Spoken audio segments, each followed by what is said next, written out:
Fresh, the new cream deodorant, presents David Harding, Counterspy.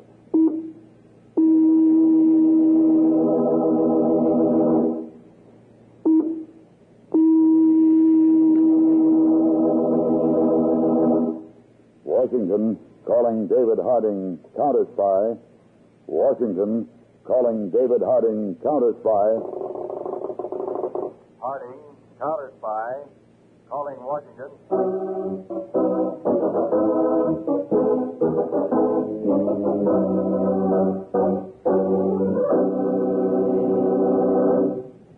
David Harding, Counterspy, is brought to you by Fresh. Fresh, the new cream deodorant that stops perspiration worries safely. Switch to Fresh to be sure.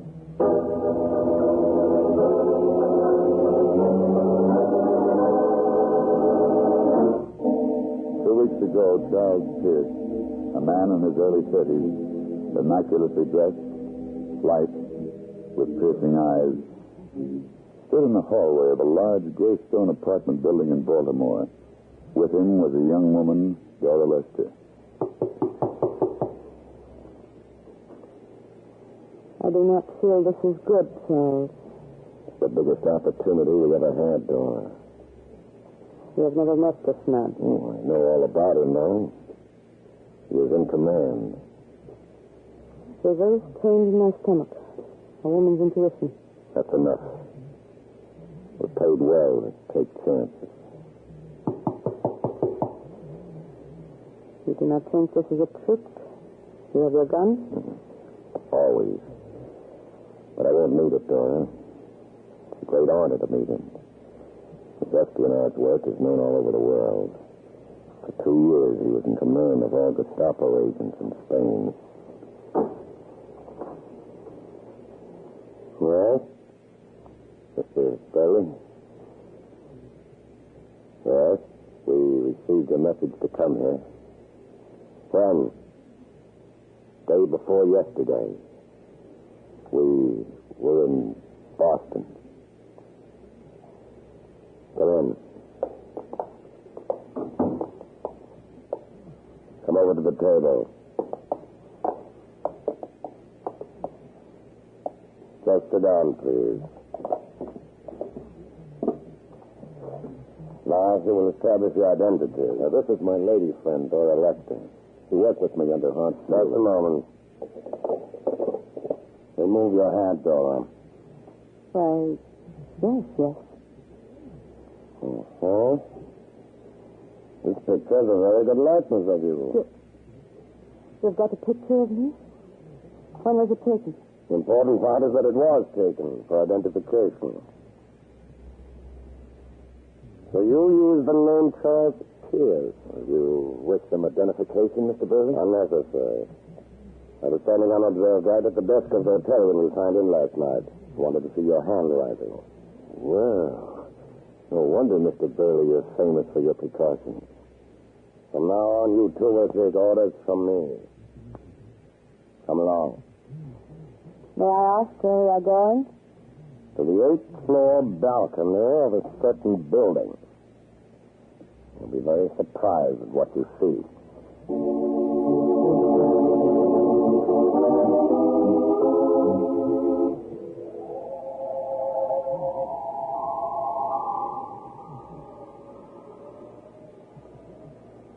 A person could very easily fall to his death from this balcony. Couldn't he, Mr. Burley? Very easily, Dora. Not how. See that long, low building over there? The one fenced in with the barbed wire? Yeah. That building is the United States Government Laboratory. It covers these 2 acres. And the guards who are patrolling there, just a moment, till I close the fire door. There are 12 guards there, night and day. There's a beam of an electric eye which goes all around the building. Automatic protective devices of every description. But they protect and gold something even more valuable. Bugs. Bugs? You're fooling. No. There are bugs in there worth as much as $5,000 each. I hate bugs. I couldn't hate any bug worth $5,000. What is the mystery of them, Mr. Burley? One of the greatest allies of the Japanese is disease caused by jungle bugs. Disease Americans have never experienced. Well, the United States government has had hundreds of specialists capturing these odd bugs in the Pacific. These bugs are brought to this country and placed in that building. Each species, specially heated rooms, tropical conditions, their own special food. And they're bred there. Millions of them. You mean they keep all of the bugs there so the United States can experiment on them to develop poison sprays to kill each different kind? Exactly. New poisonous sprays could not be developed to kill these bugs if there were not thousands of those different species to experiment on. The breeding of some of these bugs is a very complicated process. For instance, Mr. Burley, United States Marines land on an island. Yes, and possibly in 24 hours, a certain percentage of the Marine invaders will be suffering from sickness caused by some kind of a bite from these little known bugs. Each island, each jungle is hundreds of different kinds. But suppose the Marines do know about the bugs before they land.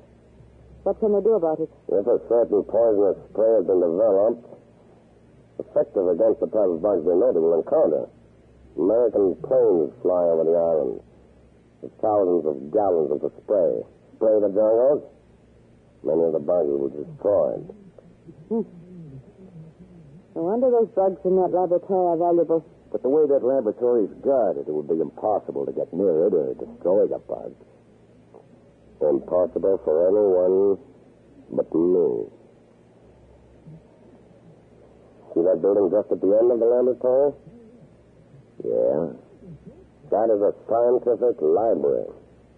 And it is open to medical students who wish to do research there on insecticides. Is it guarded? Certainly.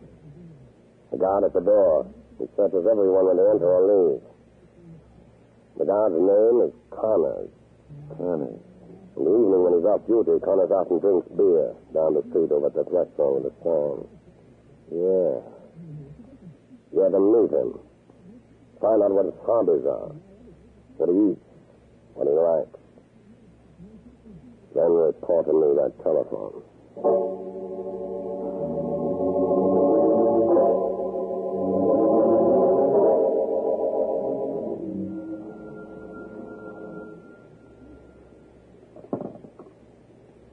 Hello? Mr. Burley? Yes? That gentleman you asked me to meet.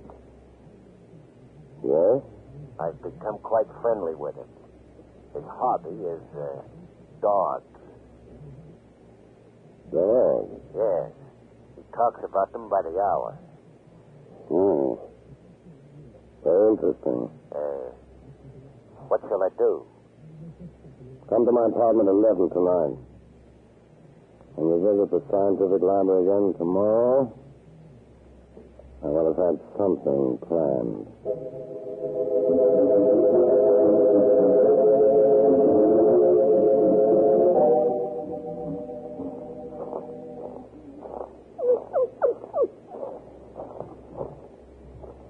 Hello, Connors. Hi, Charlie. Well, of all the times you've come to the library here, you didn't tell me you owned a dog. How do you like him? Come here, boy. Come here. Hey, that's a peach of a dog. Belgian Shepherd. Yeah. Boy, let's see your mouth. You liking dogs so much, Connors, you sold me the idea. So I bought this one. About 2 years old, huh? Uh-huh. Now you got something. Yeah, and he's highly trained. I don't want to lose out on my reading at the library here, so can't I take him in with me and tie him to the leg of a chair? Well, I don't know if I should let you, but... Hey, that dog's almost human, ain't he? How about it? Okay, take him in with you. Hey, Charlie. Wait a minute. Yeah? I got to search you, you know. You still have to after knowing me so well? This library section's right next to the scientific laboratory, you know. I wouldn't let my own mother in without searching her. Okay. Arms up. Turn around. Okay. You're sure a sailor guard, Johnny? I got 2 kids in the Pacific. You bet on dog. Okay, Charlie. If you keep them quiet, you can take them in.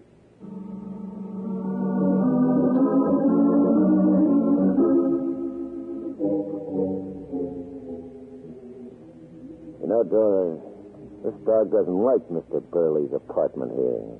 I can see from the way he looks, Charlie.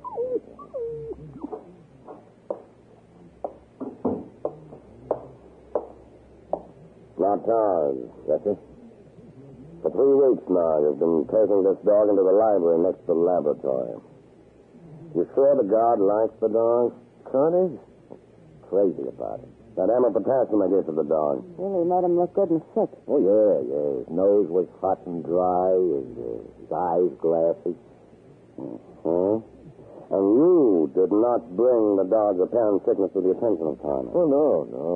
I was just going into the scientific library with the dog when he looked at him and he said, your dog's sick, Charlie.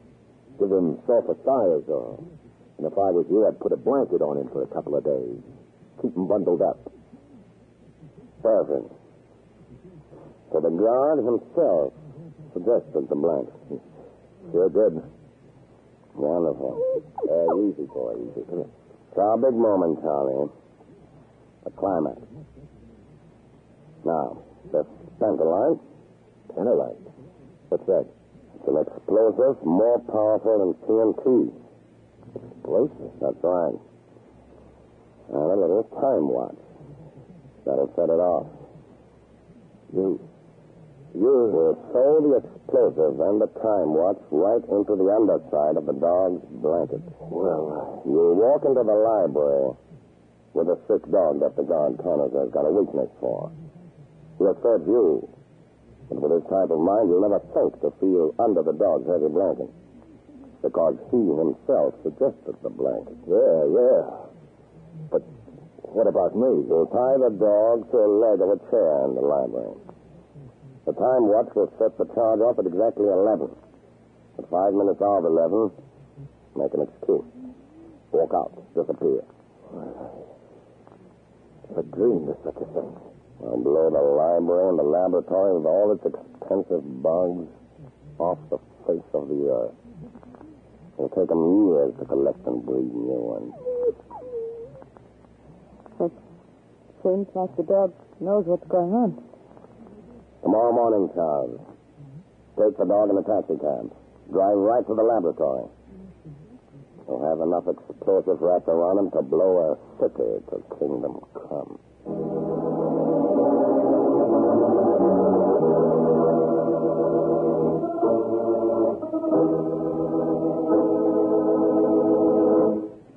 And now, ladies and gentlemen, we come to that part of our program known as Be Fresh or Be Fired. Yes, the Be Fresh or Be Fired department. Maybe you might want to call it the Be Fresh or Be Lonely department.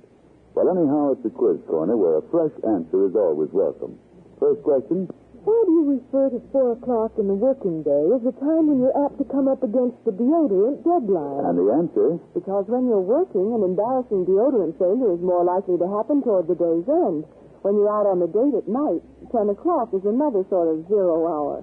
But why be worried? Switch to that new cream deodorant Fresh, to be sure. Second, a man's question. Is using Fresh a sissy thing to do? And the answer? Well, Fresh is a big seller among GIs and post exchanges all around the world. That's plenty answer. Which brings us to a question frequently asked. I get conflicting advice from people I know on how to be sure of personal daintiness. I'm confused. Well, friends, as many famous beauty editors and authorities on good grooming can tell you, modern science has the answer, and Fresh brings it to you. In Fresh, you get the benefit of the most effective perspiration-stopping ingredient known to science. Fresh contains an exclusive ingredient. Fresh cream deodorant stops perspiration worries completely and safely. It's safe for you and for your clothing. It's creamy and smooth, not sticky, doesn't dry out, and it's never gritty. So it's a pleasure to switch to Fresh, to be sure.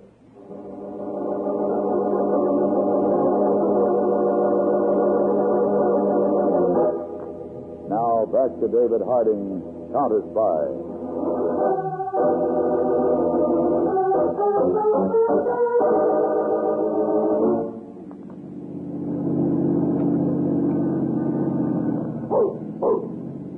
Driver, pull up right in front of the scientific library. Right next to the laboratories there. Okay, buddy. What's the matter with your dog? Got the fit? Not feeling good. I was wondering why you had a blanket on him in this hot weather. 55, mister. Let me get my dog out first. Come on, boy. Get out. Get out. He seems to like staying in my cab, huh? Get out. Come on, come on, come on.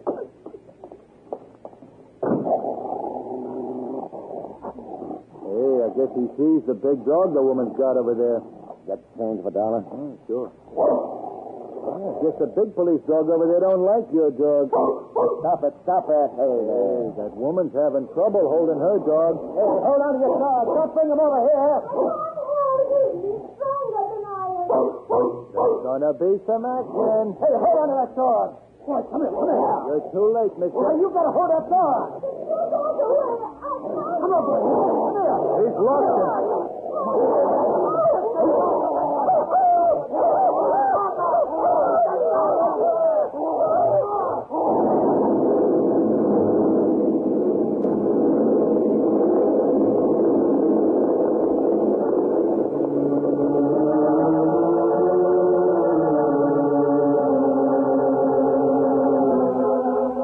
Emergency. Calling all cars. Proceed immediately to street in front of Baltimore Experimental Laboratories. There has been a big explosion on sidewalk, blowing taxicab and 2 or more persons to pieces. Emergency.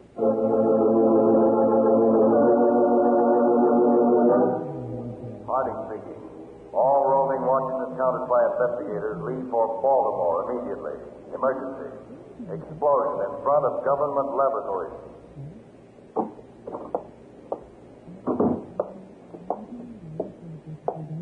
Everett, I want you to leave for Baltimore with me at once. This is the craziest case I ever heard of, Mr. Harding. Why would anybody want to blow up the street in front of the government experimental laboratory? You think it was an attempt to blow up the laboratory and it went wrong? Definitely. The guard in the research laboratory saw it happen. And the explosion resulted from a dog fight. A dog fight? The most fantastic thing. We're up against a very unusual mind, Everett. Anything left from the explosion to examine? Nothing.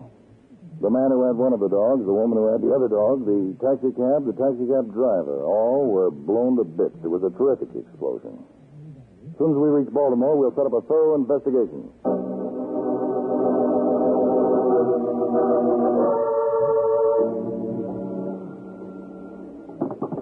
Baltimore field office, Harding speaking.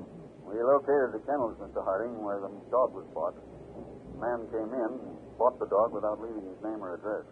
What do our agents report from the scene of the explosion? Another thing. It must have been a terrific explosion. What about the man who drove the taxi? He's a discharged veteran, a good American. Huh?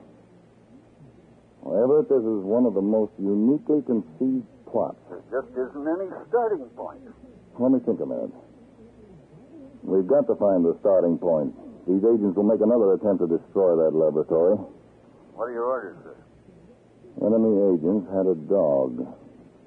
They now don't have a dog. We could start a house-to-house canvass. Well, it'll take us months. Come back to the field office, Everett. I've got an idea. We'll work out of here.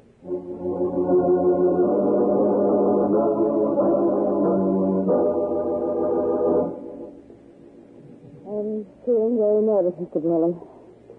Can't we leave this apartment and go someplace? What time is it, Dora? Almost midnight. All right. We'll go out to eat. Seems funny not having Charlie around. Don't mention that fool.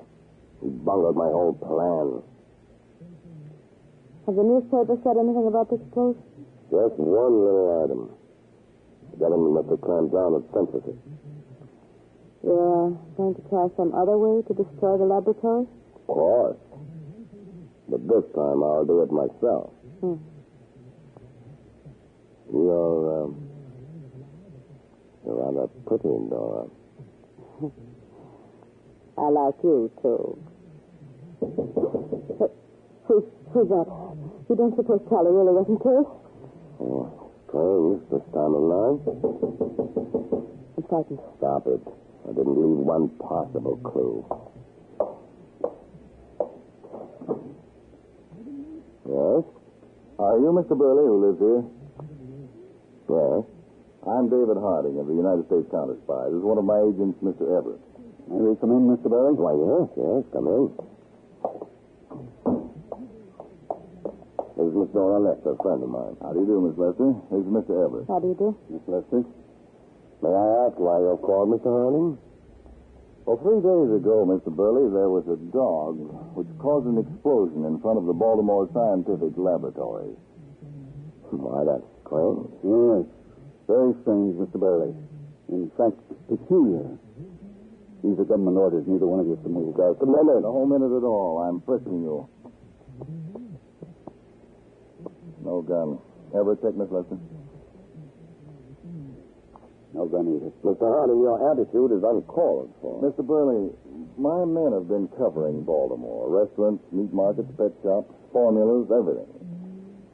Well, we found a restaurant right across the street where a man had been buying food for a dog every day.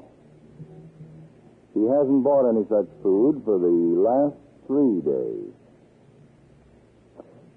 I suppose you're referring to me. Yes.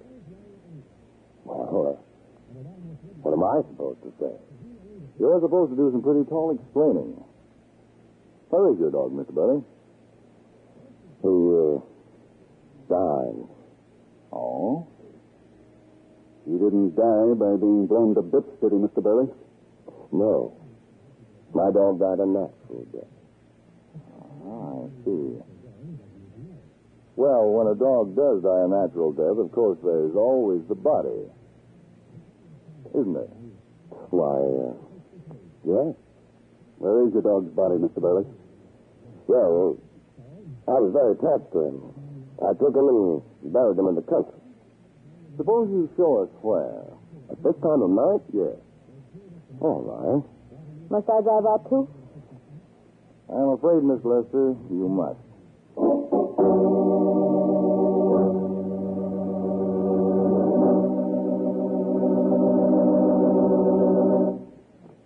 David Harding will be back in a moment. But meanwhile, what do you think is the best advice to give to a young lady who says, You know, when my lipstick has gone back on me, is when it's worn off or maybe kicked off. My little mirror is a good friend. It always warns me. But when my deodorant has gone back on me, nothing and no one will warn me. What's a girl to do? well, friends, as many famous beauty editors and experts on good grooming and personal charm can tell you, modern science has the answer, and Fresh brings it to you. Yes, Fresh contains the most effective perspiration-stopping ingredient known. Fresh contains an exclusive ingredient. Fresh stops perspiration worries completely and safely.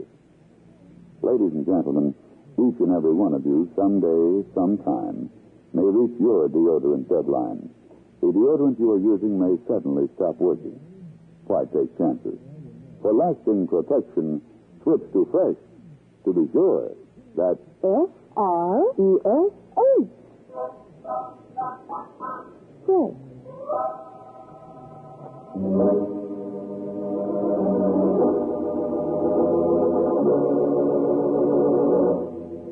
Now, back to David Harding, Counterspy.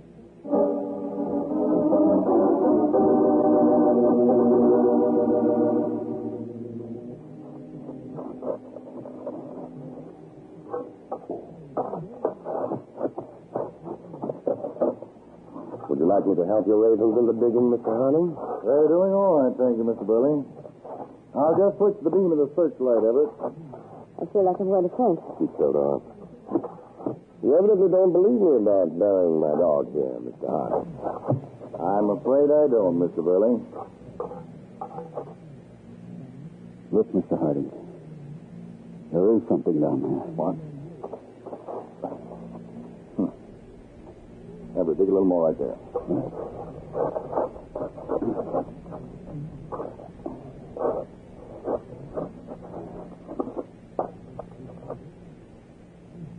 Yeah, beat that. What do you think, Chief? Let me focus the flashlight.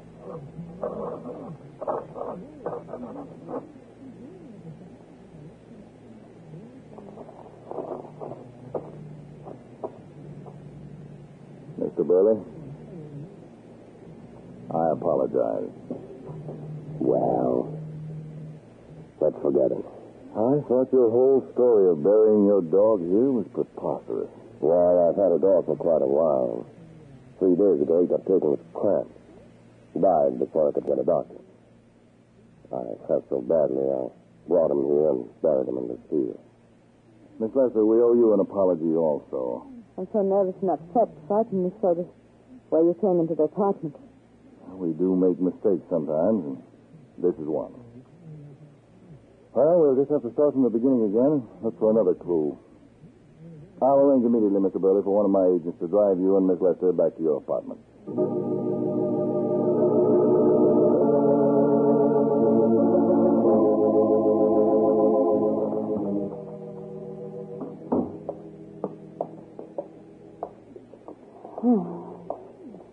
Seems so good to be back in the apartment again.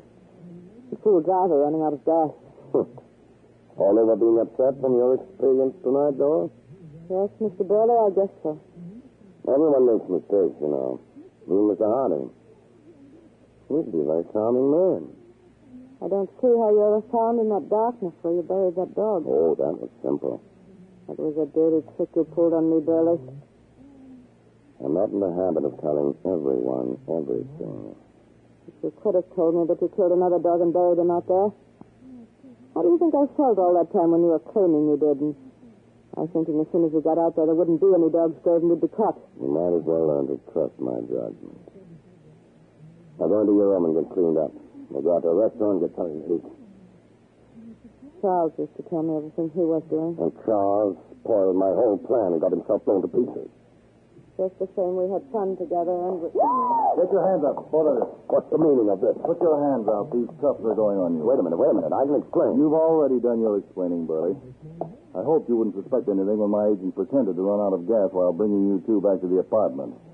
It gave me time to go to the police station and see if anyone during the past 3 days had lost a black shepherd dog with a tooth missing from the lower right jaw. What does that prove? It proves that when your other dog was blown to pieces, you didn't dare go to the kennels and buy another. So you looked until you could steal one. You killed him and buried him out there just in case there was some slip and you were approached. Will I be put in prison if I tell everything I know? Shut up, you fool. What I'd like to do to you, Burley, is throw you to a whole kennel of dogs. They'd give you what you deserve. But instead, you're going to go to the electric chair. And a lot of men will be coming home from the Pacific who wouldn't be if your fiendish plan had worked. Burley, consider yourself under arrest by the United States government for espionage and murder.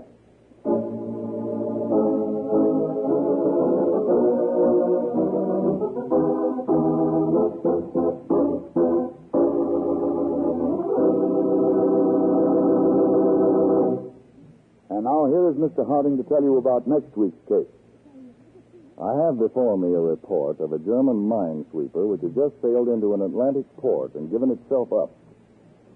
I have here a report of a suspect living at an expensive, exclusive summer hotel overlooking that same port.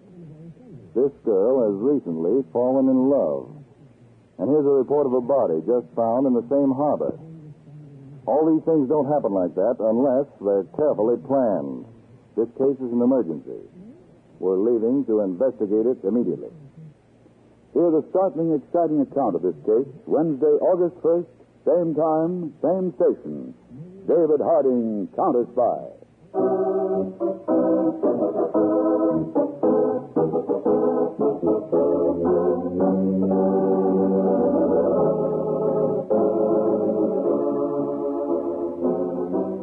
David Harding Counterspy is brought to you by Fresh. Fresh, the new cream deodorant that stops perspiration worries safely. Switch to Fresh to be sure.